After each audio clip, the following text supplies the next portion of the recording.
அண்ணன் பழனிசாமி என்று முதல் முகமூடியார் பழனிசாமி தான் அழைக்கணும்.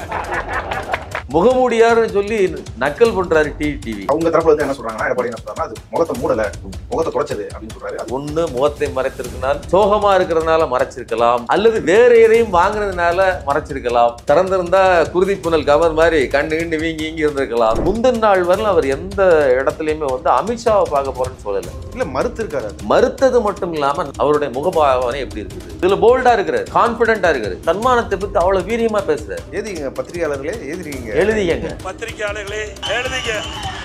எங்களுக்கு ஆட்சி அதிகாரம் இருப்பதை விட தன்மானம் தான் எங்களுக்கு முக்கியம்.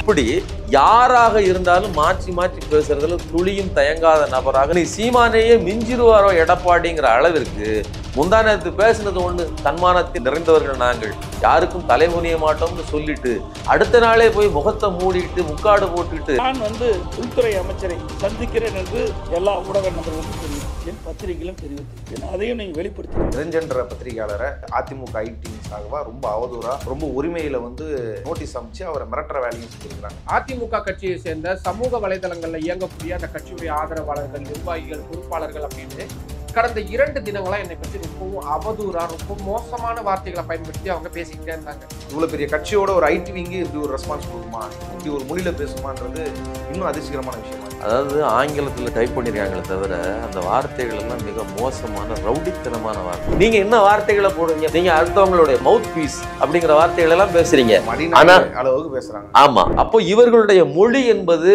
அதாவது ஒரு வகையான வெறுப்பு, இந்த உண்மை வெளியில வந்துட்டே அப்படிங்கிற கோபம். இந்த கோபத்தை எங்க கொண்டு போய் கொட்டுதுன்னு தெரியாம இங்கிலீஷ்ல 4-5 பதில்களை எழுதி வெளியில அறிக்கைங்கிற பேரில் வெளியிட்டு இருக்காங்களே தவிர இது எல்லாமுமே இவர்களுடைய அடிமைத்தனத்தில் இருந்து வருகிற கோபம் தான். ரூட்ஸ் நேயர்களுக்கு வணக்கம். இன்றைய நிகழ்ச்சியில் நம்மோடு பேச ஊடகவியலாளர் தோழர் சுமங்கவி அவர்கள் இணைந்துள்ளார். வாருங்கள் அவரோடு பேசுவோம். தோழர் வணக்கம். வணக்கம். எதிர்க்கட்சி தலைவர் திரு எடப்பாடி பழனிசாமி அவர்கள் சமீபமாக டெல்லி போகும்போது அமித்ஷாவை சந்தித்து வந்தது அப்படின்றது ஒரு சர்ச்சைக்குரிய விஷயமாகுது. எப்படி அது சர்ச்சைக்குரிய விஷயமாகுது அப்படின்னா, முதல் அவர் அதுக்காக அங்கே போகலை, அமித்ஷாவை சந்திக்கிறதுக்காக டெல்லி போகலன்னு சொல்லி செய்தி சொல்லியிருந்தார். பிறகு சந்திச்சுட்டு வந்துட்ட பிறகு பத்திரிகையாளர்கள் கண்ணில் பற்றக்கூடாது, இல்லை வேற யாருக்கும் தெரியக்கூடாதுன்ற நோக்கத்தினால வேற ஒரு அரசு கார் இல்லாமல் வேற ஒரு தனியார் காரில் கட்சிஃபை வச்சு முகத்தை மூடிக்கொண்டு வந்ததா செய்திகள் வெளிவந்தது. அதுக்கான வீடியோ காட்சிகளும் வெளிவந்தது. இப்படி முரணா இருக்கே, போக மாட்டேன்னு சொல்லியிருந்தார், போயிருக்கார். போன பிறகும் ஒரு முகத்தை மறைச்சிட்டு வர வேண்டிய தேவை என்ன அப்படின்றது பெரிய சர்ச்சைக்குள்ள விஷயமா இருக்குது. அந்த செய்தியை வெளியிட்ட தி கேபிட்டல் அப்படின்னு சேனல் நடத்திட்டு இருக்க டெல்லியில் இருக்கக்கூடிய நிரஞ்சன்ற பத்திரிகையாளரை, இண்டிபெண்டன்ட் ஜேர்னலிஸ்ட்டை அதிமுக ஐடிங்ஸாகவா ரொம்ப அவதூறா, ரொம்ப உரிமையில ஒரு லீகல் நோட்டீஸ் மாரி ஒன்று டைப் பண்ணி, ஆனால் அதில் எந்த விவரமும் இல்லை, அப்படி ஒரு நோட்டீஸ் அமைச்சு அவரை மிரட்டுற வேலையும் செஞ்சிருக்கிறாங்க. அதிமுக கட்சியை சேர்ந்த சமூக வலைதளங்கள்ல இயங்கக்கூடிய அந்த கட்சியுடைய ஆதரவாளர்கள், நிர்வாகிகள், பொறுப்பாளர்கள் அப்படின்னு கடந்த 2 தினங்களா என்னை பற்றி ரொம்பவும் அவதூறா, ரொம்ப மோசமான வார்த்தைகளை பயன்படுத்தி அவங்க பேசிக்கிட்டே இருந்தாங்க. இந்த லீகல் நோட்டீஸ், இந்த பத்திரிகையாளர்களை மிரட்டுறது, இதுக்கு முன்னாடி வரதுக்கு முன்னாடி நீங்க முதல்ல இந்த அமித்ஷாவை இவர் சந்திக்கிறது, எடப்பாடி சந்திக்கிறது ஏன் இவ்வளவு சிக்கலுக்குரிய விஷயம்? எடப்பாடியை பொறுத்தவரையிலும் வேறு ஒரு காரணத்தை சொல்லிக்கிட்டு, அதாவது எடப்பாடி மட்டும் இல்லை, அதிமுக காரர்களை பொறுத்தவரையிலுமே அவர்கள் டெல்லியில் போய் அமித்ஷாவோடு பேச்சுவார்த்தை நடத்த போகிறாங்க அப்படின்னு சொன்னால் வேற காரணங்களை சொல்லிட்டு போகிறதுங்கிறது ஒரு வழக்கமாகி போச்சு. இவர்கள் கூட்டணி அமைக்க என்டிஏ கூட்டணி அமைக்க போது கூட நான் எங்களுடைய டெல்லி அலுவலகத்தை பார்வையிட போகிறேன் அப்படிங்கிற காரணத்தை சொல்லிட்டு தான் போனார். ஆனால் போகும்போது 3 கார் மாறி போனார் அப்படிங்கிற குற்றச்சாட்டை எல்லாம் திமுக தரப்பில் வைக்கப்பட்டது.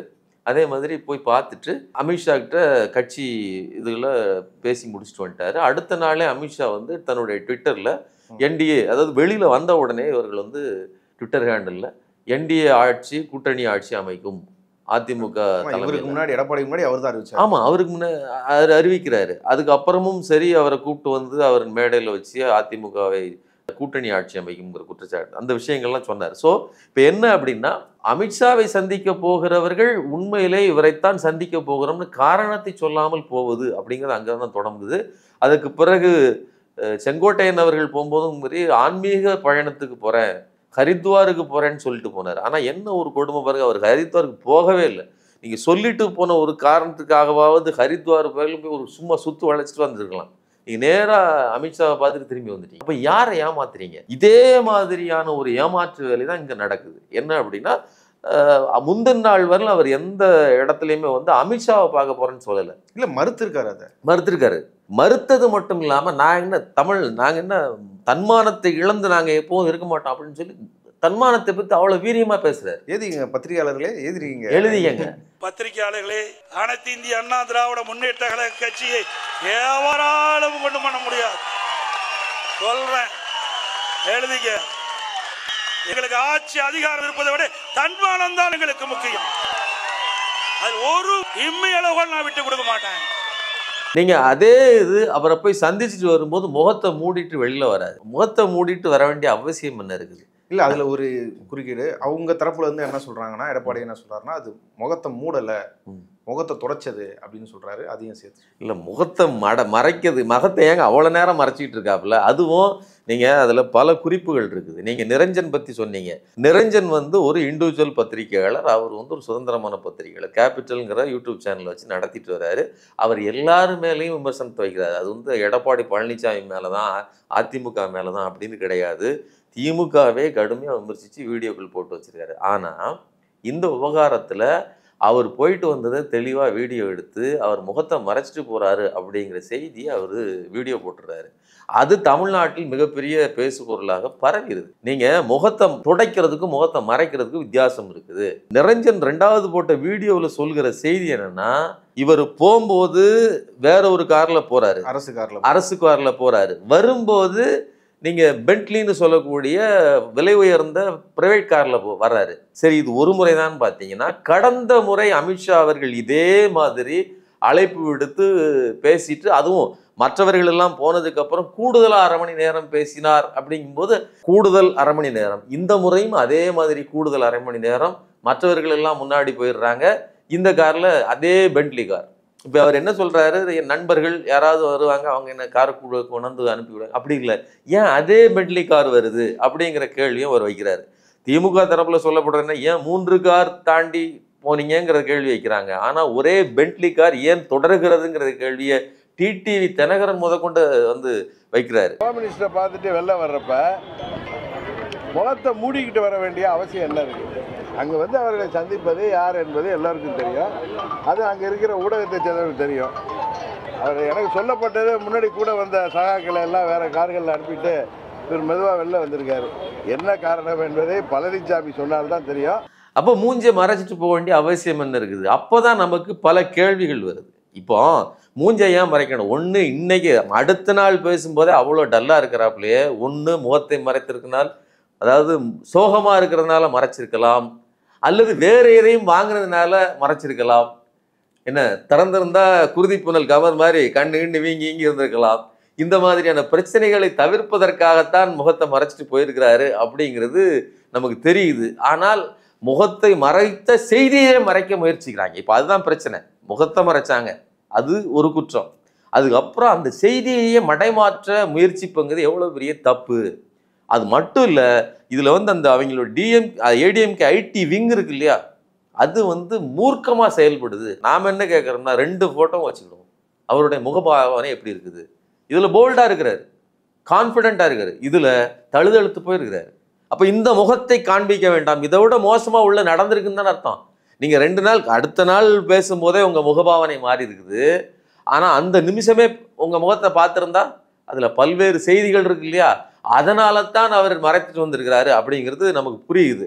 ஆனால் இப்போ நிரஞ்சன்கிற அந்த தனிப்பட்ட பத்திரிகையாளர் அந்த செய்தியை போட்ட ஒரே காரணத்துக்காக அவர் வந்து திமுக கைக்கூலி. இது சொல்றதுக்கு ஈஸியாக இருக்குது. நீங்கள் ஏன் சார் முகத்தை மறைச்சிட்டு போனீங்கிறது தானே கேள்வி. அதே மாதிரி நீங்கள் ஏன் மாற்றி மாற்றி பேசுகிறீங்க? நீங்கள் தங்கி இருந்திருக்க வேண்டியது, நான் வந்து அரசு இதில் தான் இருந்தேங்கிற, தமிழ்நாடு அரசு ஹவுஸில் தான் இருந்தேங்கிறார். ஆனால் பிரைவேட் ஹோட்டலில் இருந்திருக்கிறாரு அப்படிங்கிற செய்தியை அவர் நிரஞ்சன் சொல்கிறார். நீங்கள் ஏன் மாற்றி பேசுகிறீங்க? பிரைவேட் ஹோட்டலில் தங்கி இருந்த நீங்கள் ஏன் இந்த அரசு ஹவுஸில் இருந்தேன்னு சொல்லணும். அது மட்டும் இல்லாமல் ஃப்ரண்ட் ஒரு காரில் நீங்கள் வாரீங்கன்னா எப்போதும் ஃப்ரண்ட்டில் தானே இருப்பீங்க. ஏன் அன்னைக்கு நீங்கள் பின்னாடி உட்காந்துருக்கணும்? மற்றவர்கள் எல்லாம் ஏன் முன்னாடி அனுப்பியிருக்கணும்? எத்தனை கேள்வி இருக்குது. அப்போ இதே மாதிரியான சாயலில் தான் நீங்கள் முதல்லையும் இருந்துச்சு. மற்றவர்கள்லாம் போனதுக்கப்புறம் நீங்கள் பின்னாடி வந்தீங்க. டிடிவி இன்னொரு செய்தின்னு சொல்கிறாரு. அதாவது எடப்பாடி பழனிசாமி எவ்வளோ நுட்பமான ஆள் பாருங்க. திடீர்னு கொண்டாந்து கட்சிக்குள்ளே இவரை இன்ஜெக்ட் பண்ணுறாங்க. இவருன்னு சொன்னா கட்சியில் இருக்கக்கூடிய மூத்த தலைகள் யாருமே இவரை ஏத்துக்கிட மாட்டாங்க. எடப்பாடி பழனிசாமி தான் முதலமைச்சர் அப்படின்னு சொன்னா யாரும் ஏத்துக்கிட மாட்டாங்க. ஏன்னா ஓபிஎஸ் விலகிறாரு. ஓபிஎஸ்க்கு அவர் ஏற்கனவே ஜெயலலிதா இருந்த போதே அவர் சிறைக்கு சென்ற போது அமர்த்தி விட்டு சென்ற முதலமைச்சர். அதனால அவருக்கு பதிலாக ஒருத்தர் அப்படிங்கும்போது அதற்கு ஓரளவுக்கு நிகரான ஒருத்தர் வரணுங்கிறத எண்ணம் இருக்கும் இல்லையா?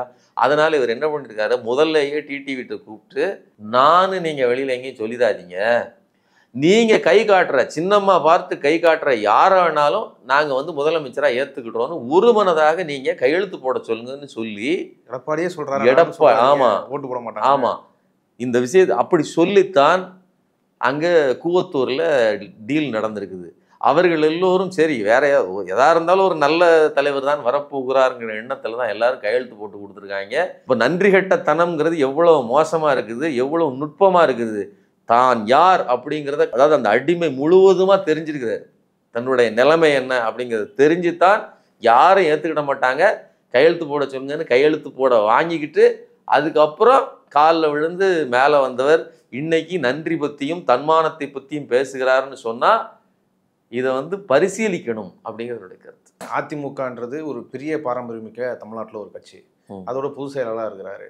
அவர் ஒரு கூட்டணி கட்சியோட ஒரு தலைவர், இல்லை ஹோம் மினிஸ்டராக இங்கே அவங்க தான் அரசாள்றாங்கன்றதுல ஹோம் மினிஸ்டராக இருக்கிறார். சந்திக்கிறதுல இப்படி அதில் ஒரு மறைவு, மாற்றி பேசுறது, பொய் பேசுறது, அவர் சந்திக்க போறன்ற செய்தியை தெரியக்கூடாதுன்னு பார்த்துக்கிறதுன்ற ஒரு பக்கம் இருக்குது. ரெண்டாவது, தொடர்ச்சியாக எங்களுக்கு மானம் இருக்குது, நாங்கள் ரொம்ப மானமிக்கவர்கள், எங்களுக்கு மானம் தான் முக்கியம், நாங்கள் அடிமை இல்லைன்னு சொல்லி யாருக்கு நிரூபிக்க பார்க்குறாரு? ஏன் இப்படி ஒரு நிலை அதிமுகவோட பொதுச் செயலாளருக்கு ஏன் அப்படி ஒரு நிலை இருக்கு? இல்லை, முன்னாடிலாம் நீங்கள் அடிமைப்பட்டு கிடக்கிறீர்கள் அப்படின்னு எதிர்கட்சிகள் குற்றம் சாட்டும். இப்போ பிரச்சனை என்னன்னா எதிர்கட்சியெல்லாம் யாரும் குற்றம் சாட்டலை, உள்ளுக்குள்ளேயே அதிமுக தொண்டர்களே அதை உணர்றாங்க.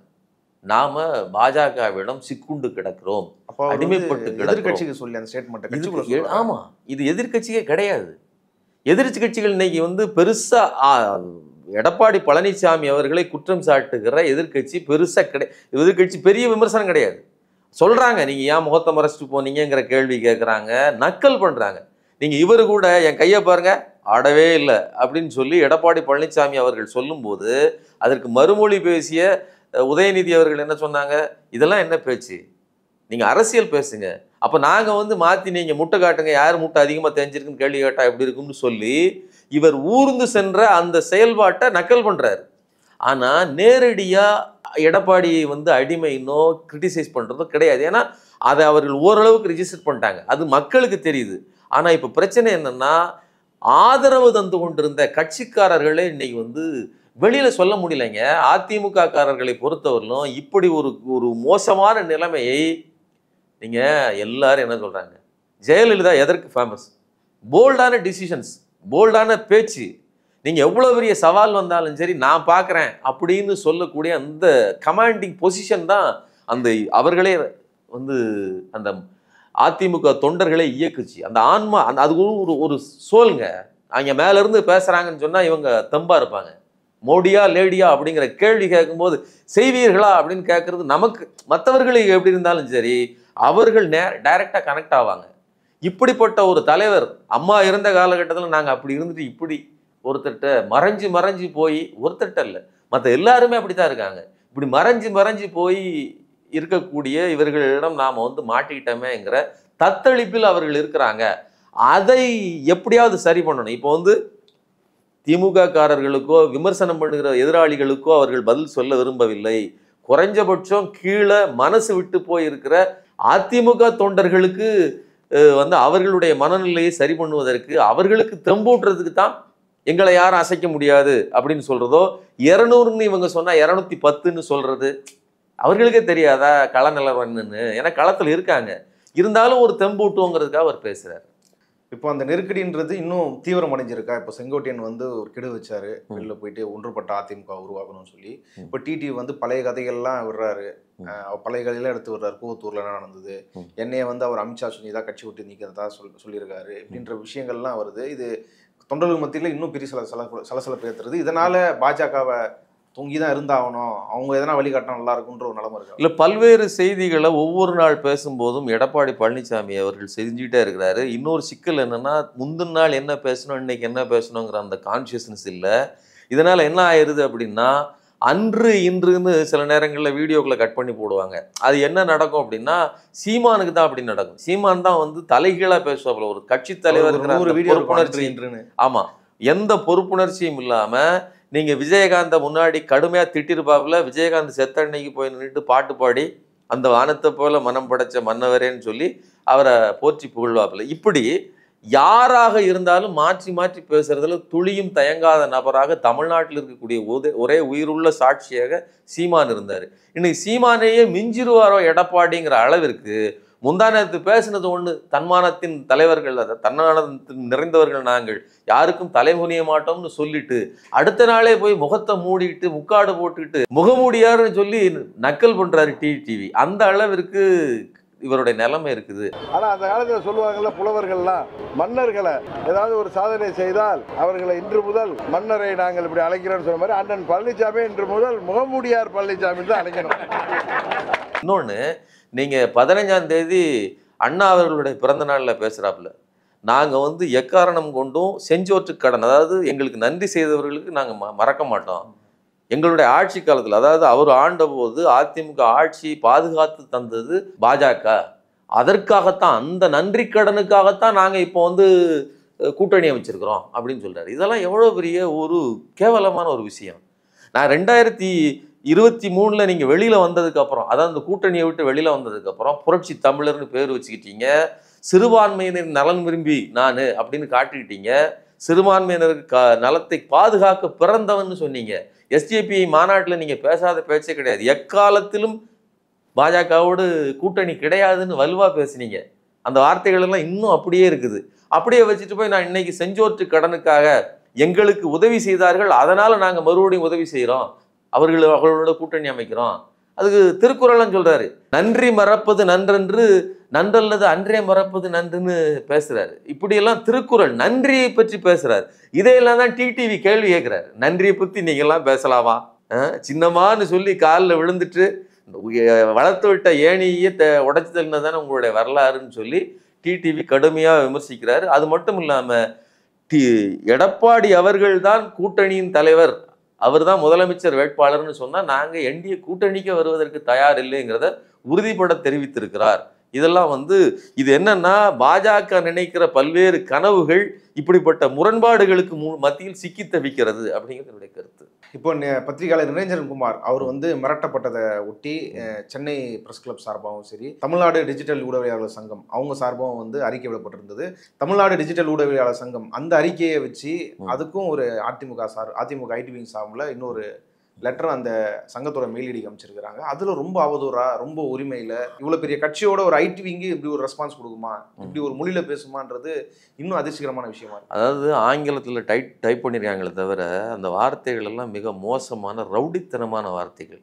நீங்கள் அவ்வளவு கேவலமான ஒரு தேர்ட் கிளாஸ் பொலிட்டிஷியன் இல்லைன்னா இந்த அதாவது 3ஆம் தரமான நபர்கள் உட்கார்ந்துட்டு அதிமுகவுக்கு ஆதரவாக உட்காந்துருப்பாங்க இல்லையா சில நபர்கள், அவர்கள் பேசுகிற பேச்சு, அதுவும் பாஜக தரப்பு நபர்கள் பேசுகிற மாதிரியான கீழ்த்தரமான பேச்சை பேசி வச்சுருக்காங்க. அதாவது உங்கள்கிட்ட ஆதாரம் இருந்தால் எதையா ஒன்று சொல்லணும். நீங்கள் போனது தப்பு, முகத்தை மறைச்சிட்டு போனீங்கிறது உண்மை. இன்னொன்று, நீங்கள் உண்மையான காரணத்தையும் மறைச்சிட்டு போனீங்க. நீங்கள் சொன்னது என்ன, நான் வந்து துணை ஜனாதிபதி ஆகியிருக்கிற சிபி ராதாகிருஷ்ணன் அவர்களை சந்திக்க போகிறேன்னு தான் முந்தின நாள் சொல்லியிருந்தீங்க. அமித்ஷா அவர்களை சந்திக்க போகிறதா சொல்லலை. ஆனால் அப்படி சொல்லிவிட்டு அமித்ஷா அவர்களை போய் சந்திச்சுட்டு வந்தீங்க. இப்போ இதுக்கெல்லாம் நீங்கள் விளக்கமே கொடுக்கல. இவ்வளோ மோசமாக நடந்துட்டு ஒருத்தர் அங்கே இருந்து சின்சியராக வீடியோ எடுத்து அதை வந்து வெளியிட்டாருங்கிறதுக்காக அவரை வந்து நீங்கள் திமுக கைக்கூலின்னு சொல்வது எந்த விதத்தில், அதுக்கு என்ன ப்ரூஃப் இருக்குது? இன்னொன்று, அவரே சொல்கிறாரு, நான் வந்து பல வீடியோக்கள் திமுக அரசுக்கு எதிராக போட்டிருக்கிறேன், என்னுடைய டைமில் என்ன பாருங்கள். அப்போது ஒரு நேர்மையாக இயங்குகிற ஒரு பத்திரிகையாளன் இருக்கிறான். அது மட்டும் இல்லாமல் பல்வேறு கருத்துக்கள் இருக்குது. இந்த அதிமுகவினுடைய நடவடிக்கைகளை எந்த ஒரு நபராலையும், பத்திரிகையாளரோடுங்க யாரால தாங்க ஏற்றுக்கிட முடியும்? இப்படி நடந்துக்கிட்டாப்புல முந்தின நாள் வந்து தன்மானத்துக்கு இழுக்கலை, நாங்கள் அப்படி வச்சுக்கிட மாட்டோம்னு சொல்லிட்டு அடுத்த நாளே போய் சரண்டர் ஆகிறத எப்படி ஏற்றுக்கிட முடியும்? அப்போ இதையெல்லாம் கேள்வி கேட்பவர்களை நீங்கள் திமுக கைக்கூலின்னு சொல்லுவது எந்த விதத்தில் சரியாக இருக்க முடியும்?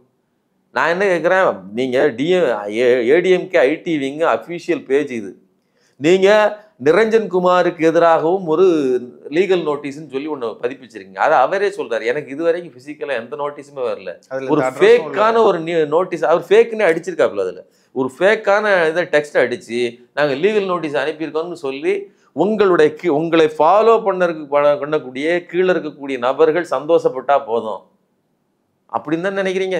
உங்க பக்கம் நியாயம் இருந்தால் நீங்க உண்மையிலே லீகல் நோட்டீஸ் அனுப்பியிருக்கலாம். அப்படி எதுவுமே செய்யலை. அப்போ ஒரு ஃபேக் நியூஸ் கார்டை வச்சுக்கிட்டு நீங்க கீழே இருக்கக்கூடிய அதிமுக அடிமுடிகளை மட்டும் இன்பப்படுத்தினால் போதும், உண்மை எங்களுக்கு தேவையில்லைன்னு. அதிமுக தொண்டர்கள் வந்து இவர் இப்படி பண்றாரு, பொய் சொல்லிட்டு போறாரு, முகத்தை மறைச்சிட்டு வராரு அப்படின்றது ரியலைஸ் பண்ற கூடாதுன்றதுக்காக அதை டைவர்ட் பண்றது, இவங்களை காயின் பண்றது. ஆமா, அதாவது ஊடகங்கள் வந்து அவதூறு பரப்பிட்டாங்கன்னு அப்படி மாத்தி அடிக்கிறது. நீங்க பயத்தின் வெளிப்பாடுல தான் பண்றாங்க. கண்டிப்பா அவங்க பக்கம் நியாயம் இருக்கிற பட்சத்துல நீங்க உண்மையிலேயே லீகலா ஆக்ஷன் எடுக்கணும். ஆனா நீங்க ஆக்ஷன் எடுக்கல, நீங்க விளம்பரப்படுத்துறீங்க. நீங்க என்ன வார்த்தைகளை போடுறீங்க, ப்ரொபகண்டா மிஷின், நீங்க அடுத்தவங்களுடைய மவுத் பீஸ் அப்படிங்கிற வார்த்தைகள் எல்லாம் பேசுறீங்க. அளவுக்கு பேசுறாங்க. ஆமா, நீங்க அந்த அளவுக்கு பேசுறீங்க. ஆனா நீங்க எப்படி நடந்துக்கிடுறீங்கன்னு பாத்தீங்கன்னா உண்மைகள் தெரிஞ்சிடாத அளவுக்கு மறைக்கிறீங்க. 33 வருடங்கள் நாங்கள் வந்து ஆட்சியில் இருந்தவங்க, 54 வருஷங்களா நாங்கள் வந்து தமிழ்நாட்டில் அரசியல் பண்ணுகிற மிகப்பெரிய கட்சி யார் இல்லைன்னு சொன்னா, இவ்வளவு பெரிய பாரம்பரிய கட்சியை ஏன் இப்படி சீரழிக்கிறீங்கிறத கேள்வியே, ஏன் உடைக்கிறீங்கிறத கேள்வியே. அவ்வளவு உடைக்கும் போதும் நொந்து போகிற அதிமுக தொண்டனை அவன் கண்ணில் படாம இருக்கிற பிரச்சனைகளை ஏன் மூடி மறைக்கிறீங்கிறத கேள்வியே. எனக்கு பதில் சொல்ல வேண்டாம், அல்லது முற்போக்கு அமைப்புகளுக்கு பதில் சொல்ல வேண்டாம், நீங்க மற்றவர்களுக்கு பதில் சொல்ல வேண்டாம். இந்த எடப்பாடி பழனிசாமியோ அவர் கீழே இருக்கக்கூடிய இந்த ஏடிஎம்கே ஐடி விங்கோ அதிமுக தொண்டர்களுக்கு பதில் சொல்லட்டும், நமக்கு ஏன் பதில் சொல்லுது? அப்போ இவர்களுடைய மொழி என்பது உள்ளூர அதாவது ஒரு வகையான வெறுப்பு, இந்த உண்மை வெளியில வந்துட்டே அப்படிங்கிற கோபம். இந்த கோபத்தை எங்க கொண்டு போய் கொட்டுதுன்னு தெரியாம இங்கிலீஷ்ல நாலந்து பதில்களை எழுதி வெளியில அறிக்கைங்கிற பேரில் வெளியிட்டு இருக்காங்களே தவிர இது எல்லாமுமே இவர்களுடைய அடிமைத்தனத்திலிருந்து வருகிற கோபம் தான். கட்சிக்காரனை பொறுத்தவரையிலும் கரவேட்டி கட்டினவன் கட்சிக்காரங்கிறது தான் வந்து பொதுவான பழக்கங்க. நீங்க வந்து அதிமுக இல்லைன்னா திமுக, இதுதான் பாரம்பரியமான கரவேட்டி. மற்ற கரவேட்டிகள்லாம் நமக்கு அவ்வளோ தெரியாது. அப்போ இந்த கரவேட்டி கட்டுவதற்கு கூட அஞ்சுகிறார். இன்னைக்கு இருக்கக்கூடிய ஏதாவது ஒரு அதிமுக தொண்டர்களை பொறுத்தவரையிலும் வாங்க ஐயா ஒரு மீட்டிங் இருக்கு வாங்கன்னு கூப்பிட்டா ஒருத்தன் வரது தயாரில்லை. அதுவும் கட்சி கரவேட்டி கட்டிக்கிட்டோ இல்லைன்னா அம்மா படத்தை வச்சுக்கிட்டோ வட்டம் போட்டுக்கிட்டு வர்றதுக்கு ஒருத்தருக்கு விருப்பம் இல்லை. ஏன்னா அந்த அளவிற்கு கட்சி சிதைத்து வைத்திருக்கிறார் எடப்பாடி பழனிசாமி. அவரோட இலக்கு கட்சியை ஒருங்கிணைக்கணும், தென் மாவட்டங்களில் தனக்கு செல்வாக்கு கிடைக்கணும், அதாவது வெற்றி பெறணும், ஆட்சி அமைக்கணும், அதெல்லாம் கிடையாது. இருக்கிற 50 சீட்டு திட்டம் போட்டு அதை பிடிச்சா போதும். மேற்கு மண்டலத்தில் வடக்கு ஏதாவது கொஞ்சம் கொஞ்சம் பிடிச்சி தெற்கை பற்றி சுத்தமாக கவனிக்காமல், ஏன் இப்போ கூட நீங்கள் பார்த்தீங்கன்னா தெரியும் தெற்குலாம் மிக மோசமாக தோற்று போனார்கள். அதனால் அந்த மாதிரியான பகுதிகளெலாம் கவனிக்க வேண்டிய அவசியமே இல்லை. இருக்கிற கொங்கு மண்டல வாக்குகளை மட்டும் வைத்து நாம் இருக்கிற எதிர்கட்சி அப்படிங்கிற அந்த இடத்தை தக்க வைத்து கொண்டால் போதும்னு நினைக்கிறாங்க அப்படிங்கிறதான் இப்போ இருக்கிற செய்தி. இவ்வளவு நேரம் இந்த செய்தி குறித்து விரிவாக உங்கள் கருத்துக்களை பகிர்ந்து கொண்டதுக்கு நன்றி.